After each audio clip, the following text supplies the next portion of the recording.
Welcome, everybody. Thank you for joining us for Bhakti Speaks. I want to welcome Jahnavi Harrison.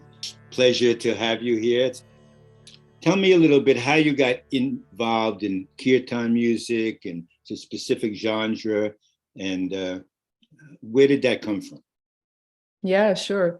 Well, I was born in England. I was raised at a place called Bhaktivedanta Manor, which perhaps people in the US may not have heard of it, but it was a beautiful mansion house that was donated by George Harrison of the Beatles in the early 70s to the Hare Krishna movement.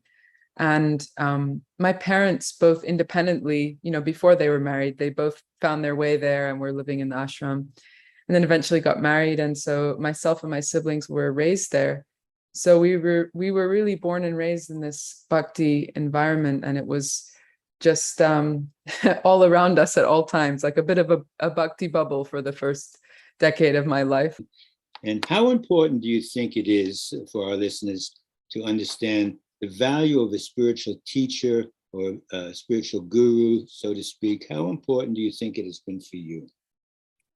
When I was growing up, we were told, we had a little book, a little kid's book. It was like one of those cardboard books that kids can throw about, and it was called Honor Your Mother and Father. But it was a book that was teaching about all the different gurus that are in one's life from the very beginning, your parents and your teachers, nature itself, the animals. And I'm grateful that I got to have that, grow up with that understanding that there isn't just one guru, and it's not just one person that you have to find, but that guru is a principle coming from the Supreme of guidance and wisdom and knowledge. And so I think primarily my parents have been, my first gurus, and their example has been really shining in my life. Till today and beyond, I'm sure, till the end of my life. They inspire me so much and guide me so much. But I think having a teacher on a spiritual path is really vital, because I'm sure many people listening can relate that we have usually sources, we have our own experiences, we have sources of knowledge like sacred texts or in commentaries on those texts. But to really understand and apply that when the waves of life are hitting you in the face, it's challenging, and it makes all the difference to have somebody to guide and to clear through that confusion. So yeah, I noticed with a lot of readings, like trying to get through the Bhagavad Gita in whatever form it's presented to you. Yeah. People open up a chapter and they read something, a purport, and then it's very confusing to them. Absolutely. Yeah. And it was really, must have been a great honor for you to have mothers and fathers that you could look to that would give you guidance, because for most of us, that wasn't how we grew up. Yeah. We were very fortunate to grow up in a gurukula, so to speak, and where this presence was ongoing every day. Yes. Most of us are growing up in households of mixed parents, divorces, siblings, and all kinds of wild shenanigans, and hard to keep down. Yeah. So coming out of that space and trying to become something, I find is a little bit more difficult than coming from a place where you came from, where the transition might be a little easier. Yeah. It's certainly it's a great fortune and a blessing to have that start and have a little bit less bumps on that on that road of a spiritual path. But I would say that, I'm very fortunate that my parents were really committed to create a home environment that was full of learning and also just fun and a real open-heartedness. But in any community, anywhere there's human beings, there's human problems. And many of my friends, in their families, there was problems, there were a lot of divorced parents. There were all kinds of those community problems that come up, that there's in any community tends to be a microcosm of the world we see around us. So whatever issues we may find, they will crop up in one way or another. And so I think, definitely on the example of parents, I think whatever's going on outside the home, when parents are able to be that steadying force, it is really powerful. So I'm so grateful to them. And what made you decide to finally get out and start to tour, for example? Why now? Why now? Yeah, it's a good question. Well, it's been about 15 years that I've been active in sharing kirtan, sharing mantra music widely. And I think I've always approached it with a little bit of trepidation, a little bit of like, should I be doing this? Should I get a regular job? Like when I was working and serving with Gauravani, I was still, I was in my early 20s. And I think every 6 months I'd be thinking, okay, should I continue doing this, or should I just go get a regular job? Like all my friends were, getting into different things.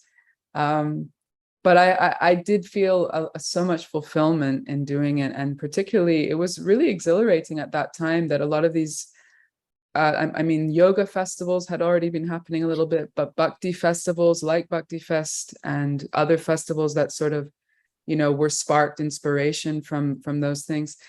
It was something new for me to be doing that sort of outside my immediate community, and to see people coming to it that hadn't learned about this before, that hadn't encountered these experiences before, was inspiring to be a part of that.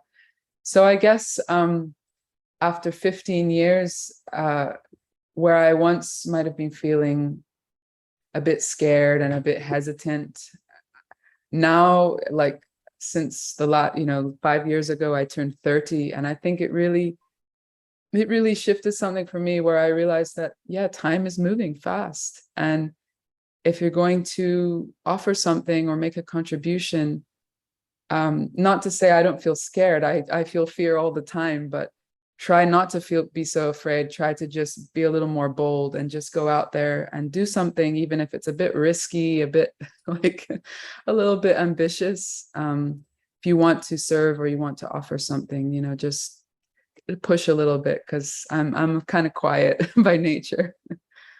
I think you did the right thing. I think you're approaching your music and your kirtan by way of seva, by way of service. Yeah. Service to humanity, to help uplift them. And I think that makes you separate than a lot of people, because most people, of course, they're in a genre where they need to make money. Of course, you need to make money as well, but I'm saying that's not your primary reason for going out and chanting. You're chanting the divine names in order to serve humanity. Yeah. Do you think that is a correct way of saying it? It is. But I have to say, it is a very delicate balance between the material needs that you have. And I definitely was able to be a lot more cavalier about that when I was 21, 22. I was like, yes, it's seva. I was not thinking about money. And that was a blessing of that time, to just be able to feel and think of it in that way. Of course, when you start having needs, like I know at the time, I was touring with Gauravani. He's about 10 years older than me. And at the time he had, as he still does, has had 3 kids. And I could see that the challenge of it was very different for him than me, just this young single woman. But I think, again, this idea of gurus, our spiritual teachers and parents, I had from a very young age that sort of drilled in is probably the wrong word, because it sort of sounds a little negative, but it was more like reinforced continuously that the primary goal and the blessing of life is to have service, a service to offer.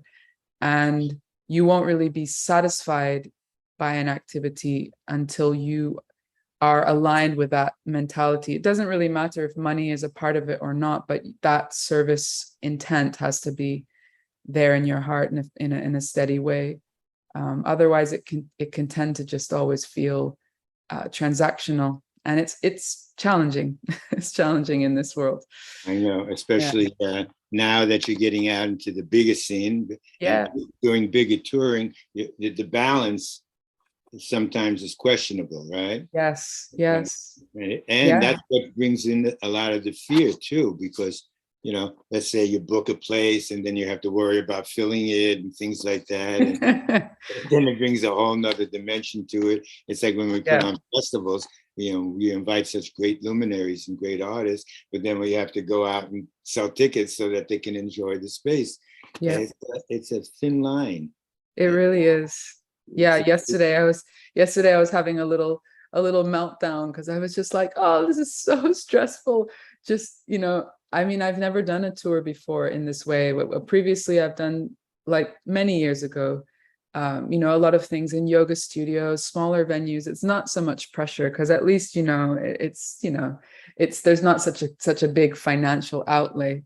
But with something like this, it's a risk. And although we're very blessed to have the opportunity to do it, it's definitely feels like it's kind of outside of the realm of what I'm used to being worrying about, you know, within the actual creative or devotional aspect of it.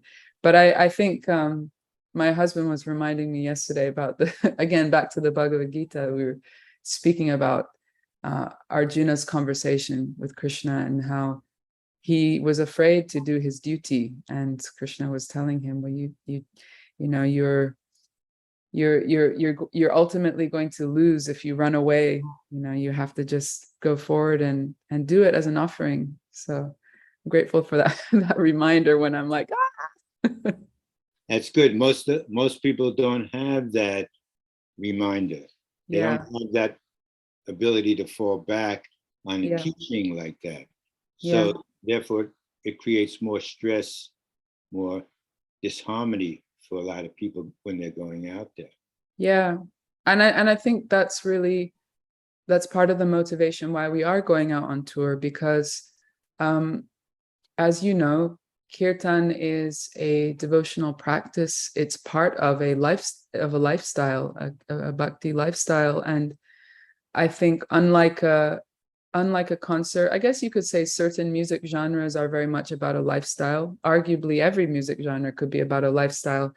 But I think people may not know that when they come to a kirtan concert, not only is a musical experience, it's a meditative experience, but you're making connection with the vibration or even the teachings themselves that can be, you know, pulled into every day of life and give real value and support through, especially the type of thing that everybody's been through for the last couple of years, which is bewilderment with a capital B, you know. It's probably been one of the most stressful periods of time for most people on whatever path they're on. The last 3 years, it's just so hard to navigate for people. And that was one of the reasons why we held back from putting on any festivals. We are committed next year to doing a Shakti Fest in May and a Baktifest in September.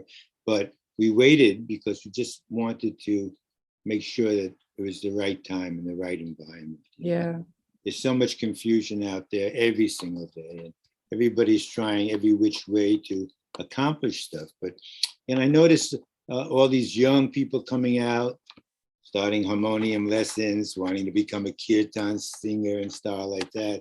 So many times we get submissions from people asking to come to our festival, you know, and I always come down to an old saying that Shamdas once told me, our beloved dear friend that we all have in common.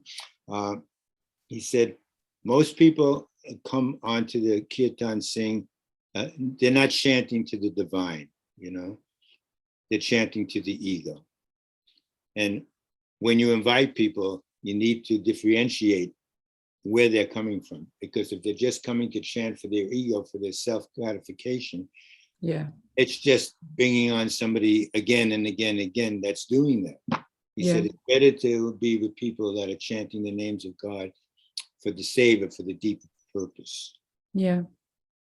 How do you feel about that? I'd agree. And I miss Shamdas because he was so Honest. so honest, so straightforward in his teaching and guidance. And I love that he was never shy to just speak his mind with so much heart. I remember he once told me that I was expressing something about feeling fearful, and he said, you know, a Vaishnava, a lover of God, is not fearful. You can't be fearful, because that means you have no faith that he's, you know, protecting you at every moment. But yes, to this point, I definitely agree. Although I would say, you know, the discretion of determining who's singing with ego and not in the context of a festival or an event, that's very much with the organizer. I think it can get messy when within a sangha we look to people and try to determine, you know, is this person egotistical, is this person not? That can create an atmosphere of criticism, because the reality is we all are grappling with the ego. And even someone who says, I'm completely doing this as service, there's still the ego there that we have to, you know, it can flare up at any moment. But I definitely would wholeheartedly agree. I think I've been really fortunate also to be present in kirtan gatherings with someone leading who is really, you know, it's almost like your heart responds in a certain way when it's free from ego. You kind of just know. And it's such a transcendent, otherworldly experience that once you have the bar set like that, then you kind of don't want anything else, you know? So it eventually, everything kind of settles to its point, I think. What advice do you have for people that, not that you're ancient and old, but you are wise for your age? And so what advice would you have for some of these younger people in their teens or in their early 20s, which I love seeing them start at an early age. It really thrills me, you know? Yeah. What advice would you have for them? I would say that you can never lose, you can never go wrong with engaging with kirtan, with engaging with the names of the divine. Ultimately, it's like a washing machine. It's going to wash and purify whatever is in there that needs to be cleansed. But how long, how the journey of that, how that goes, is really down to the sincerity of practice. And I think it's important for people to just be aware that this is a deeply spiritual practice, and integrity in that is the number one thing. Because when you're praying, when you're calling out to the divine, it doesn't matter who thinks what about you. There's a truth to whatever's going on inside, and that is really all that matters. So whatever you are right now, you come as you are, and you make your offering. But it's really, really important to understand that each time you do it, it is an offering. And fame, fame or recognition. What I was told when I was younger, I was warned a lot by teachers and mentors about this, because I think they could see that I was starting to get asked to do more things or have more opportunities. And I was pretty young at the time. And they not warned me so much as like really questioned me and made me reflect on this, and would sit with me and discuss passages from sacred texts about this quality of pratishta, this desire for adoration, which is really warned about on the bhakti path because it can topple you completely. And so they would say, you just have to be conscious of that all the time and very, very self-reflective. Because if you're engaging with kirtan because you really want the fruits or the goal of bhakti, which is that pure devotional service, then doing something with the ego where you're really not aware of it is not going to work out that well. So having honest self-reflection, having good friendships, having mentors and teachers, and trying to always remember that fame or recognition is something that may come or go. It may or may not be actually that helpful in your spiritual journey.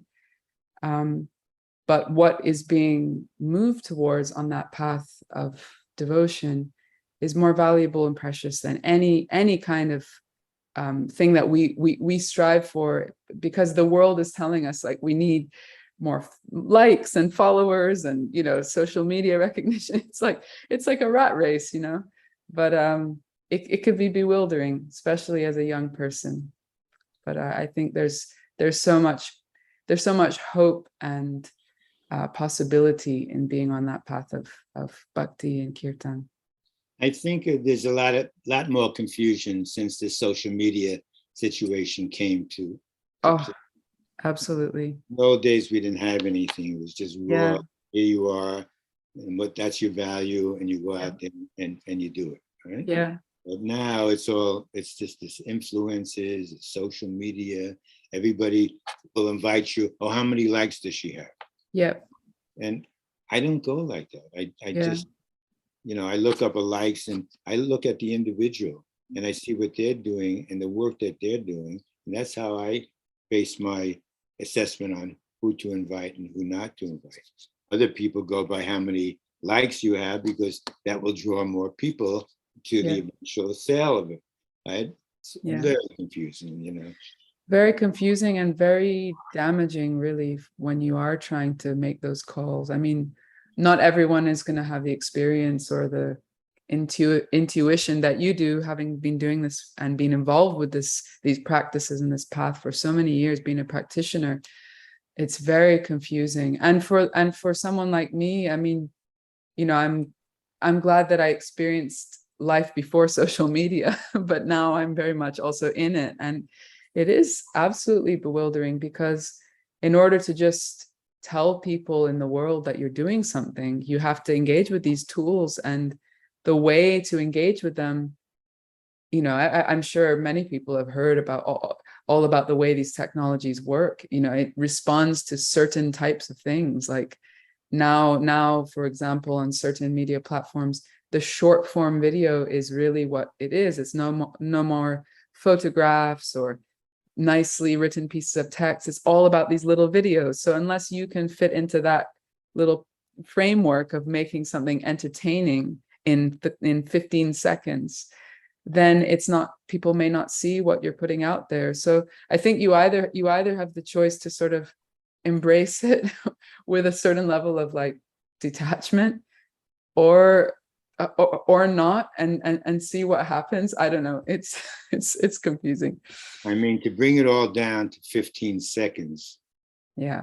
So all the work that we do. Yeah. I kind of feel bad that it's coming down to that. Yeah. I'd rather not even go in that direction and just continue a long form, let's say, hanging out and doing a piece and doing and sharing that kind of thing. Yeah. And don't worry about the ADD that we all have, that we can't sit down and listen to somebody speak for a half hour or an hour. I love that. When I get a video and somebody sends me stuff, I watch the whole thing. Yeah.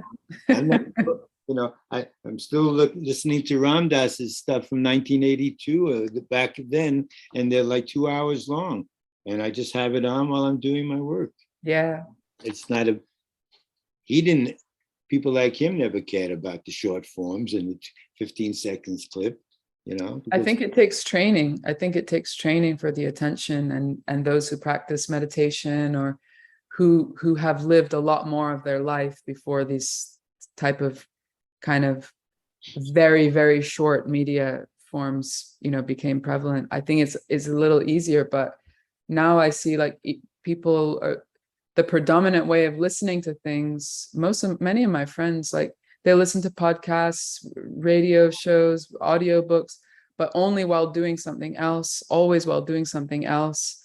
And of course, when you're in person with someone, it's easier to keep your attention, but still our attention is so fractured.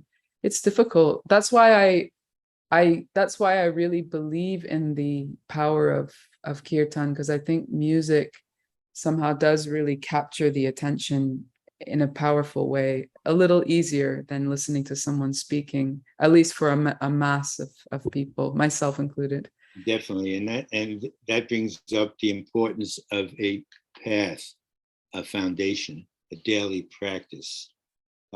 What is your thinking of Bhakti yoga, Bhakti path? I mean, Bhakti is thrown around all the time, has so many different connotations to people when it only has a few. But what does Bhakti path or Bhakti yoga mean to you, and how are you dealing with that? My understanding of the Bhakti path is a path of cultivating or restoring a pure, loving relationship of service with the Supreme, by whichever name you call him or her. And there are a multitude of ways to do that. There are considered to be, I mean, at least in the Bhagavad Purana, it spoke about nine different practices that you could be doing. You could be doing all of them. You could be doing a few of them. You could be doing one just perfectly. And the two that are spoken of most prominently are Shravanam, Kirtanam, hearing and praising, hearing and sharing the glories in whatever way you do that. So my understanding is that, I mean, I often think, like, my sister now has young kids, and I see the way that she serves them, and, changing their diapers and doing everything. That love is based on, a lot of the time, some very repeated actions and gestures that are not always, you don't always feel like doing it. It's not always pleasant, but you do it out of love. And that's why I do think a practice is really important to sort of to show your love, show how deep is your love, so to speak. Because otherwise love, like, even just in a secular sense, the word love, it just has so many meanings. It gets thrown around, means so many things to so many people. Way too much. Yeah. But I think obviously Bhakti yoga is an ancient path. It's an ancient tradition. But there are very simple and practical ways to make that real in your daily life without having to turn your life upside down and, move into an ashram or something. Just having a simple practice in the morning for a short amount of time, whenever it's convenient, I think it can really transform an entire life. Really, that's what I've seen, and I feel in my life that's the power of it. Although you could say I've grown up with it, but I've definitely had a specific time where I chose to practice and follow. It's a Bhakti path for me is not a lazy path. Yeah. You're not going to get away with too much. Yes. Not at all. Right, of your old thinking, right? It's a path of absorption, which actually demands everything. Correct. Yeah. It's a very deep absorption. And by having a daily practice of whatever it is, meditation, yoga, listening to kirtan music, reading spiritual books, when you have the choice to go in that direction, rather than, I'm going to the movies, or let's go out for a drink. It's all okay. I enjoy everything. I lead my life. I'm here. I do everything in moderation. I don't try to do anything in excess, because I believe in the middle path. And when we go over that middle path, it's hurtful. When we go under that middle path, it's hurtful. So each person has to find that middle compassionate path for themselves. Mm-hmm. What's for you is not for me, because we're all individuals. Mm-hmm. So that's the very important. I noticed that people should develop their particular path, that they're not following somebody else, because a lot of times people, they go to an event, they see pictures of gurus, they haven't met those gurus, they think that, by looking at the guru or casting the eye, they're going to have an experience, which in a lot of respects they do, in a lot of respects they don't. A lot of disappointment comes from that. Yeah. a lot of questioning what they're doing. What's your take on that kind of stuff? I think at least, again, going back to the Bhagavad Gita, it says that for a person trying to find their path, they should approach a spiritual teacher and ask them questions sincerely, and also try to serve them. And by approaching with that humility, but also intelligence, using your own intelligence to ask questions, and don't stop asking questions till you feel satisfied that I really trust this person, and now this humility can become transformed into something that, I mean, maybe, surrender is a big word in the English language, but in the Bhakti tradition in Sanskrit, to submit oneself before somebody, that's a big thing. And it's required on a path, of any kind of path. If you're training to be an athlete, you need to have a coach, and you really need to follow what they're telling you to do. But our sense of the value of that is a little broken in today's world, because we do see and hear so many stories of people that cheat and are corrupt in their guidance of people who are coming before them in a vulnerable way. But that doesn't mean that there aren't still very, very genuine people. And so, yeah, to your point, I think it's not a lazy path, for sure, but you do have to find your own place within it. And I think it's also important to remember that there are phases of life. Traditionally, there's times of life where you have the time. I mean, this is even, just obvious, even in a person's life. When you're young, many people take up an instrument when they're a child, and they may not have time. It's another time of life. So taking on a spiritual practice, you may only be able to do this much if you're a mother and you're raising young kids. And then, like my mom, I know she had diminished her practices while she was bringing us up, and then now she's in her, getting towards her late 60s. Now she has so much time. She has multiple reading groups that she's a part of. She's diving in, and it's always a path of self-reflection, self-awareness, and also sangha, opening up to hearing from others about how to best practice, how to best go forward.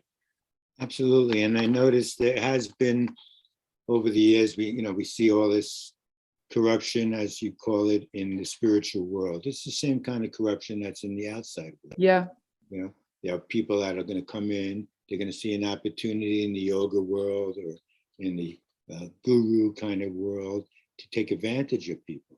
Yeah. And that becomes, many people become disillusioned with that.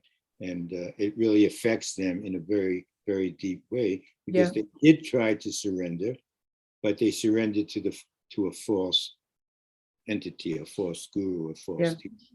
Yeah. False meaning that they weren't fully cooked themselves. Yeah. Right.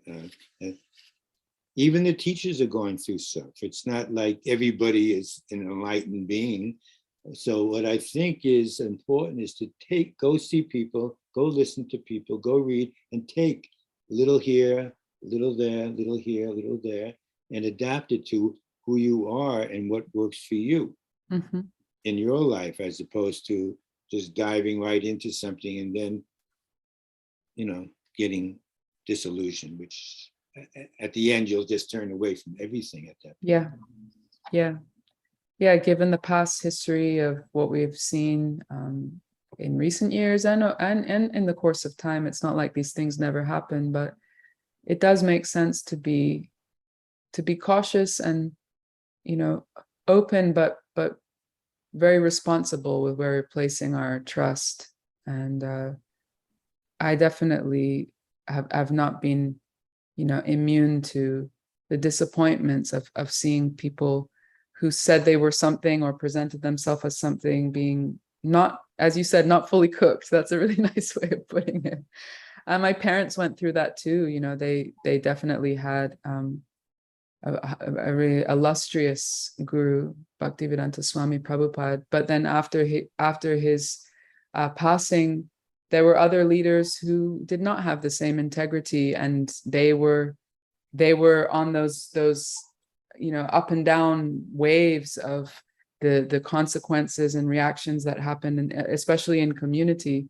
And they stayed steady through that. And I really respect that. And I think one of the things I've observed in their lives was strong friendships with like-minded people on the spiritual path that really almost, it's not to say it's more important. It's very important to have a guide, but it's very, very, if not equally important, to have spiritual friendships. And even if it's just one or two people. Absolutely. That is a wonderful thing you just said, because it's very difficult to find a teacher and a guru, but to be around Sangha, to be around like-minded people, is easier. Yeah. And instead, for me, instead of running around, instead of running around, going here and going there and going there, to be in association. Oh, we're having a little chanting on Friday. Great. I look forward to it. I recommend, I highly, I come into LA, but we're 3 hours outside of LA, but I like to go in occasionally once a month to go listen to Govinda and Radha, who have programs up in Topanga, and they're holding down the kirtan space in Southern California. And it's just so nice to see a gathering of 50, 80, 100 people. Yeah. It's not a big event where they're not doing it for money. They're doing it to keep the Sangha together. And people come, they share space, they hang out afterwards, have a little to eat and commiserate about life. And everyone goes out. You're eventually going home, right? Yeah. Then you have to take that and apply it to your everyday life. Yeah. All these moments of teachings, all these readings, and when we go to hear a lecture, or we read something, or we go listen to kirtan, we take that out with us, and continuously imbibe that love and that beauty. Yeah. It's super important. It's so important. Yeah. How did you decide, when you decided on coming out with a tour? Where are you? Are you living in the States now? Or are you in? I am. I'm living in the States. I'm living in New Jersey right now. Oh, you are. I'm so happy you got married. It must be, it's a whole different dimension right now. It really is. Yeah. You've done all this on your own in the past. Now you're doing this again now, but you have a partner with you. So yeah. And I'm really grateful. He's very he's really supportive, and we also we talk a lot about the different challenges and things that arise, and it's a blessing to have a partner like that, for sure. And you're supportive with each other. Yeah. Right. It's just not one-sided. Exactly. Yeah. So I try to support him as well. And that's the key here for a happy and successful relationship. And it's not necessary that everybody has to be in a relationship. That's kind of a frustrating thing for people, I got to get married, I got to have kids. No, we don't have to do anything. What we really have to do is dive deep into our inner being and become a better human being. Yeah. At the end of the day, when we're lying in bed ready to leave our bodies, it's not how many cars we have out there and how much money and how much kids or how many family. It's nothing. It's, how much time did you spend devoted to chanting the names of God and to being compassionate, loving, and kind to people. Yeah. So I was asking about your tour. Tell me, how did you decide to do the various cities? What cities are you going to? I remembered it, but I forgot. You can tell me. Yeah, so we're going to 5 cities: New York, Atlanta, Chicago, Dallas, and LA. And we really, we've been saying so many things about not appreciating social media, but it's helpful in the sense that through social media and music streaming, we were able to look at some data of, well, where are people listening to at least music that I've recorded and released? Because obviously you want to know that there's people in that place that might want to come to something like that. So we took the top 5 places, and New York and LA will be obvious for me because I've been basically living in and around New York for the last 4 years. And then LA is a place where there's such a strong Bhakti community. And the other 3 is going to be interesting because really spent much time in those three cities in many years, and it's kind Where of an where adventure. where where are they? Atlanta, Chicago, and Dallas. Oh, I think they have a big group of following out I there. think so. Yeah, it's just a question of getting the word out. So we're very much in the time of trying to activate all of our networks of friends and supporters and just get the word out. Not only because of course you can do so much stuff online and it's paid ads and all these things, but I think being all about bhakti, it's also very beautiful when things spread in a grassroots organic way through friends, through network of like-minded souls, because ultimately that's who's coming together for an event like this, is like-minded people that understand the value of something like this. It's not just any old concert. That's right. It definitely isn't just any old concert. Yeah, and not because it's me leading it, because of the substance of what we're sharing. How long is the event each night? It will be 2 hours. Is there a break, or are you going straight through? We're gonna go straight through. Right. Yeah. Who do you have accompanying with you? Yes. So I have three from England and two from the US. The one that's probably the most familiar to some of your listeners will be Krishna Kishore from the Mayapuris. He's a drummer and incredible flute player and a very dear friend. He'll be with us. And then Ananda, who's a fantastic kirtan vocalist and a very dear sister of mine from Russia and from England. Kaylee Woods, another friend from England who's multi-instrumentalist and devotional singer. And then we have Ben, who's a beautiful bass player that I've been working with. He predominantly plays with spiritual music.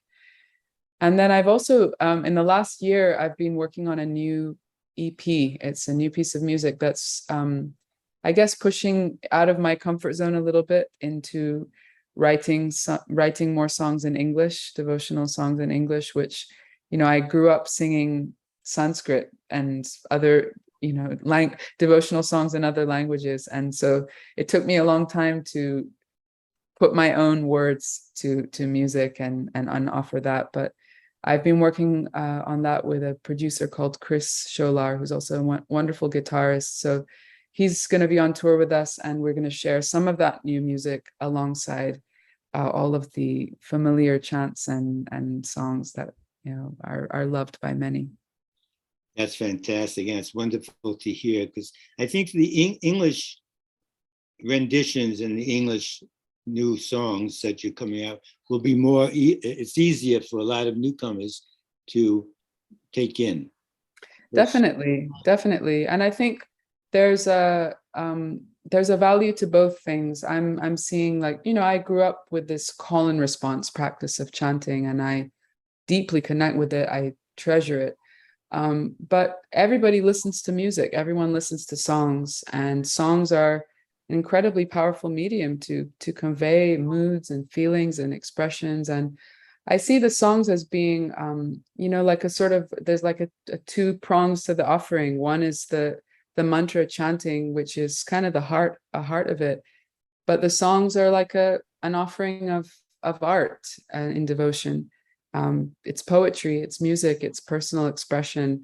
They don't necessarily have to be songs that people learn and sing back in a call and response way, but just like a moment, of sharing a little window into a thought or a world, and then we come back to the chanting. So I'm looking forward to see how that will be. It's something new, but I'm kind of excited about that, actually. Merging into the mood, merging into the bhav. Yes. That's what you're trying to establish. Yes. Where could people find more of your music? What traditional channels do you have your music on? Because I don't hear much on Sirius radio. Occasionally on Krishnadas radio, I hear. Perhaps on Krishnadas radio, yeah. But they're on all other streaming platforms: Apple, Amazon, Spotify, and then YouTube. There's a lot on YouTube, both of live things and also the last few years I've been releasing a lot of music. So a lot of them have accompanying music videos. That's something we've tried to do because, it's a video driven world these days. And it's also, you know, as a visual medium, it's a beautiful thing to try and create art that accompanies these pieces of music. So last year we did people might enjoy, we did a proper music video, which was filmed on 16 millimeter proper film. And we did it during the pandemic, during the lockdown. And it was as a production over 2 countries. We filmed half of it in Australia remotely and half of it here in New York, on a rooftop. And it's a beautiful narrative, but the chant is Govinda Jaya Jaya, and the story of it is really one of isolation and connection during that pandemic period, which so many of us experienced. So all of that's all on YouTube as well. And where can people find your schedule for your appearances? Where is that listed? So on social media, so Instagram, Facebook, but also on my website, jahnavimusic.com, and then /events. But even if you just go to jahnavimusic.com, it's there on the front page. And yeah, you can find all the info there. And we also have a promotion right now, 10% off.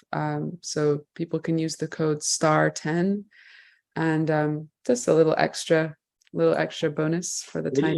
It's very helpful, actually. Yeah, yeah. I don't think the ticket prices are too high, but even that extra 10%. A little bit, it makes a difference. Yeah, people like that, you know. Yeah. They love to get a little discount, even though, you know, your ticket prices aren't that extreme anyhow. And so in Los Angeles, for example, when are you going to be there? I think it's November 3rd of November. 3rd of November at the Wilshire Evel. Yes. Yes. Yeah, I was there recently to see Krishnadas when he was there. Oh, wonderful. Yeah, he was there for 2 nights. It's a beautiful auditorium. It's beautiful. I got the chance to visit about a month ago, and I know that Krishnadas has been there. I think Deva Premal, Snatam Kaur.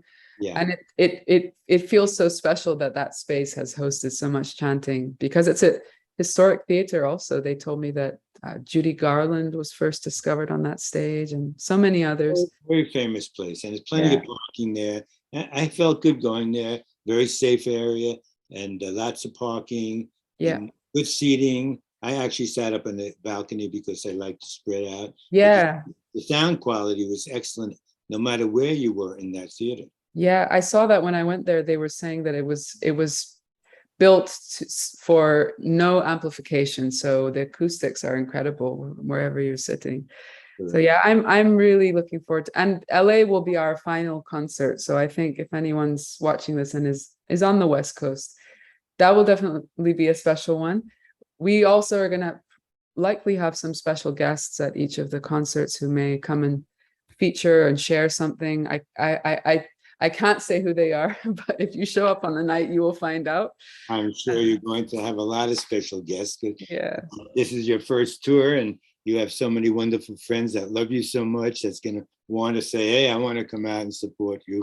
And that's going to be a big surprise for people. So very grateful. They should definitely tune into that. Anything else you'd like to talk about? Because I think we are getting close to our time, but I'm really looking forward to, I'm really strongly recommending whatever city you are in America to come out and see Jahnavi. She's absolutely, I don't say this about many people, and I'm not blowing your horn for any reason whatsoever, because I actually have been following you since you were very young, you know. Yeah. I think maybe 15 years ago we met or something like that. Yeah. So I've seen you come up from a shy little girl and get up there and play your violin that, you know, enthralled me every time I heard it. And then your voice just, you know, I'm all about real talent and real devotion and real compassion. And you have that all. And I'm here to support you. And I hope, and I know I won't be there in November because I'll be in India. Yeah. Just finishing up Kartik in Vrindavan. Yeah. And, amazing. So I'll be there, but you know, we're sending a lot of people to come. So thank you so much. I really appreciate your encouragement and your words and everything that you've been doing for all these years to support and nurture and introduce people to bhakti. And I think that's just one thing I would add, that apart from people considering whether they personally would like to attend the concert. I do think that events like these are really beautiful opportunities to introduce somebody to a little bit of this Bhakti culture and Bhakti world, because it's not a big commitment. It's an evening. And it's beautiful. It's music, it's art, and in a familiar environment of a theater. It's not like going to a temple or going to a big Bhakti festival, you know, and not that that's wonderful too, but many people might feel like, oh, that's not for me. I don't know what that's about. So I just say, if people have a friend or a family member that they would like to introduce to it, I think it's a beautiful opportunity to do that as well. I definitely, this is the kind of place I take my mother. Yeah. I don't know about my father, but I would definitely take my mother. Yeah. And my siblings who are on the fence about all this Bhakti stuff. Right. You take them to one of these evenings and they'll say, oh, now I understand a little bit more. Yeah. I know we did a few, couple years back, did a big one in New York. And my mom, for example, comes from a Jewish family, and some of our relatives came and they sat on the front row, and I looked at them halfway through and they were like really into it. I was very surprised because, you know, it was something very new for them. But I think when you're in that atmosphere, it's just it's beautiful. It feels communal and it feels very loving. And I think anyone can appreciate that, especially in the time we're in now after the last couple of years. So I really look forward to seeing everyone out there, and I'm very, very grateful to have had the opportunity to speak with you today. And after so long, it's really you look better than ever, I would say also. Thank you so much, and I look forward to more interviews and more meetings together, and certainly Absolutely look forward to seeing you next year for Shakti and Baktifest, because I really hope so. Yeah, you're a big part of our family, and best of everything on this tour and in your new relationship. And I feel very blessed to know you, and you're very inspiring, and you're a wonderful, compassionate, loving being. And thank you for who you are. Really. Thank you so much, Sridhar. Wishing you a wonderful, wonderful rest of the time. And I'm excited that you're going to be in India for Kartik. How wonderful. Thank you all for joining us. Jahnavi Harrison, thank you. Much love and light. And thank you so much.